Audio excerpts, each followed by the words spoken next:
नमस्कार दोस्तों। देश के सबसे बड़े और राजनीतिक रूप से महत्वपूर्ण राज्य उत्तर प्रदेश के 2027 में होने वाले विधानसभा चुनाव को लेकर अभी से सियासी बिसात बिछने लगी है और इस बार का मुकाबला पिछले एक दशक के चुनाव से पूरी तरह से अलग और दिलचस्प और अप्रत्याशित नजर आ रहा है। राजनीतिक विशेषज्ञों का मानना है कि पिछले दो लोकसभा और दो विधानसभा चुनावों से चले आ रहे प्रचंड मोदी मैजिक का असर अब धीरे धीरे कम होता दिखाई दे रहा है। जैसा कि 2024 के लोकसभा परिणामों में साफ तौर पर दिखा जा सकता है कि जहां बीजेपी का विजय रथ यूपी में थम गया था, इसके साथ ही पिछले दो कार्यकालों यानी कि 10 सालों से राज्य की कमान संभाल रहे मुख्यमंत्री योगी आदित्यनाथ के सामने भी एक स्वाभाविक एंटी इनकम्बेंसी और प्रशासनिक असंतोष की चुनौती खड़ी हो रही है। जहां एक तरफ उनका सख्त law and order bulldozer model उनके लिए मुख्य हथियार रहे, तो वहीं दूसरी तरफ प्रशासनिक लाल फीताशाही, स्थानीय नेताओं की नाराजगी और पेपर लीक जैसी घटनाओं ने सरकार के खिलाफ माहौल तैयार खड़ा किया है। हाल ही में झारखंड और दिल्ली में प्रतियोगी परीक्षाओं में धांधली व भर्ती परीक्षाओं को लेकर हुए छात्रों के उग्र और एक महीने तक चले लंबे और सफल आंदोलन ने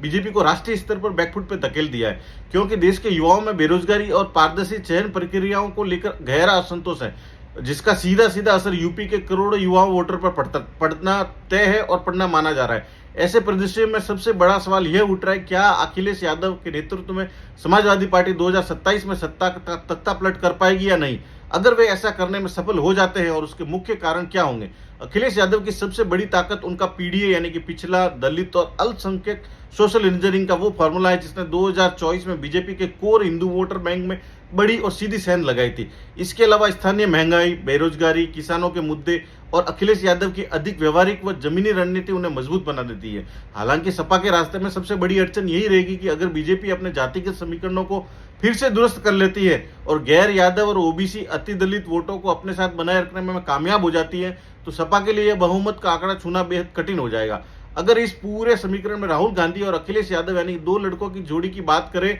तो अगर कांग्रेस एक बार फिर से सपा के साथ गठबंधन पिछले पहिए के रूप में मजबूती से खड़ी होती है, तो यह जोड़ी बीजेपी के खिलाफ मुस्लिम और दलित मतों का ध्रुवीकरण को रोकने में बेहद कारगर साबित हो सकती है और राष्ट्रीय स्तर पर नैरेटिव सेट कर सकती है, बशर्ते सीटों के बंटवारे को लेकर दोनों दलों में कोई अंदरूनी खींचतान न हो। दूसरी तरफ बीजेपी भी इस संभावित हार या चुनौती से निपटने के लिए हाथ पर हाथ रखकर नहीं बैठने वाली है। बीजेपी की रणनीति चाल यह होगी कि वह अपने संगठन को बूथ स्तर पर पुनर्गठित करे,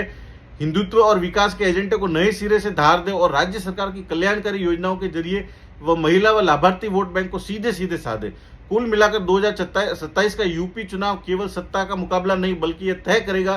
कि क्या अखिलेश यादव और राहुल गांधी की जोड़ी यूपी में बीजेपी के एक छत्र राज का अंत कर पाएगी या फिर बीजेपी संगठनात्मक मशीनरी और योगी आदित्यनाथ का प्रशासनिक चेहरा लेके एक बार फिर से जीतेगी। धन्यवाद दोस्तों।